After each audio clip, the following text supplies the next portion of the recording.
reason we go to shows is to demonstrate our product to the customer and to solve their problems.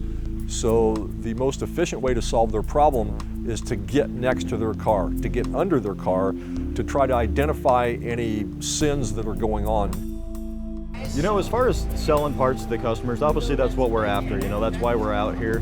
But I gotta tell you, more important than that is making that hot rodder like driving his car. Make him not be afraid to get in the car and drive it halfway across the country and not worry about it breaking down. And we're often finding, you know, some potential problems that need to be fixed immediately.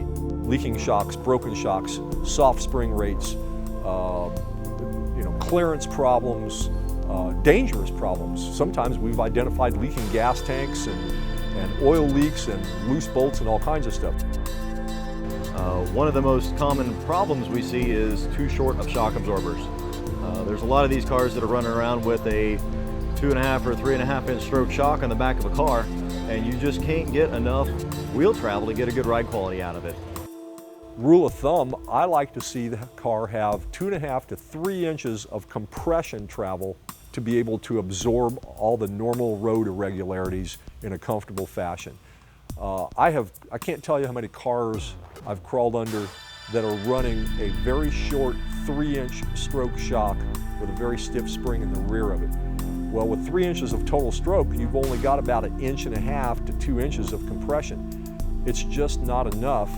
You either have to spring it very softly and risk bottoming out, which you'll undoubtedly do, or you have to spring it very firm and it's going to ride badly all the time. So you make that compromise. If you go to a 4-inch or a 5-inch stroke shock, then you can have enough compression travel to absorb those road irregularities comfortably. And those are all solvable problems without doing very heavily modifications to the car whatsoever. You know, it's just a matter of adjusting the shock mounts to a different hole, picking a different shock length, and getting the right spring rate under the car. One of the biggest misconceptions is that you need an extremely soft spring rate to have a nice ride. The problem with that is if it gets too soft, then it allows the car to bottom out. On the other end of the scale, people think if you want the car to corner competitively, that you need a really stiff spring. All else being equal, the softer spring you can run on a race car, it's going to keep the tire in contact with the asphalt more, which will give you more traction, which will let you corner better. So the trick is to make the car as compliant as possible while minimizing the body roll as much as feasible.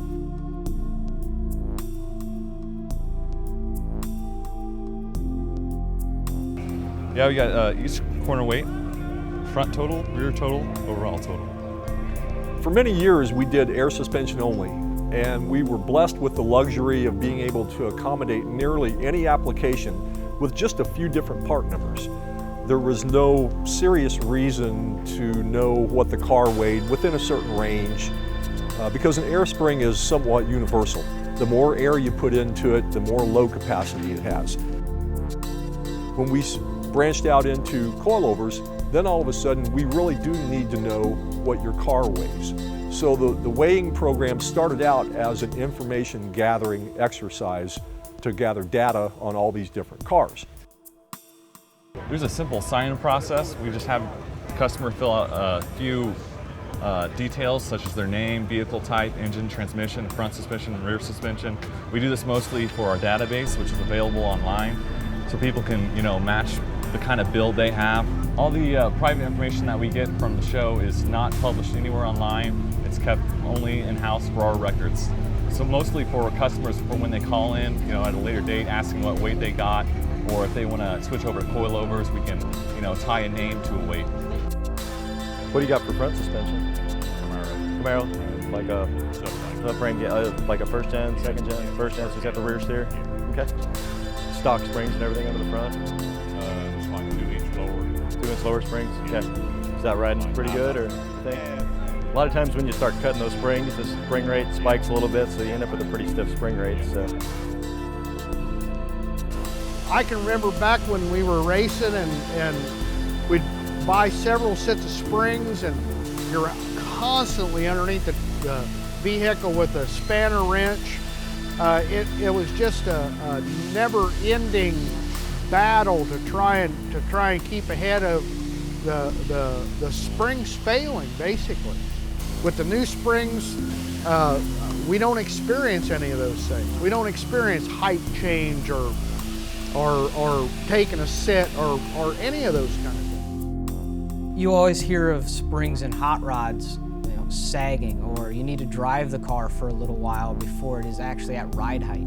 With the high quality Hyperco spring, you don't have that issue.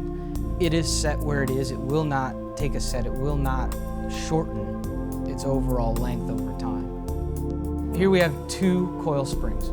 Same height, same rate. These are both 12-inch long, 300-pound rate. As you can see with this less expensive coil spring, there are a lot more coils in it. We use the Hyperco spring, as you can see on this one, a lot fewer coils.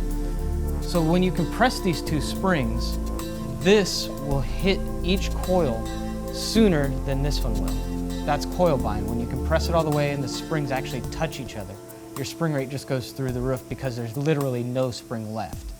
So using a higher tensile steel wire, better quality grade of steel, we're allowing it to use fewer coils and actually compress further than the less expensive spring. Throughout the years, hot rodders have almost come to accept that their hot rod is not going to ride as well as their daily driver. And I reject that completely. If we can select the proper shock length, the proper spring rate, and help diagnose any other suspension problems there may be there, we can make these things ride as good as a new car. Once the problems are resolved, ride quality is simply a mathematical equation. We're taking measurements, we run that through our spring rate calculator. It will then tell us the spring rate required for your car. And there are options on that if you want nice ride quality, or we can up the spring rate and give you the more performance sport-oriented ride. That car, that suspension system doesn't know if it's a 37 Ford that it's carrying down the road or if it's a 2012 pickup. It doesn't know the difference. It's a spring, it's a control arm, it's a ball joint, it's a set of wheels and tires. It's how everything is set up that determines the ride quality. And there's so many things that can influence that. It's a matter of experience, it's a matter of understanding what the customer wants. It's the whole package working together is what makes good ride quality. And I've told many customers, I can make your 37 Ford, for example, ride as good as your new Cadillac. It may take a little tweaking to do that, but it can ride just as good. There's no reason why it can't ride just as good as your new car.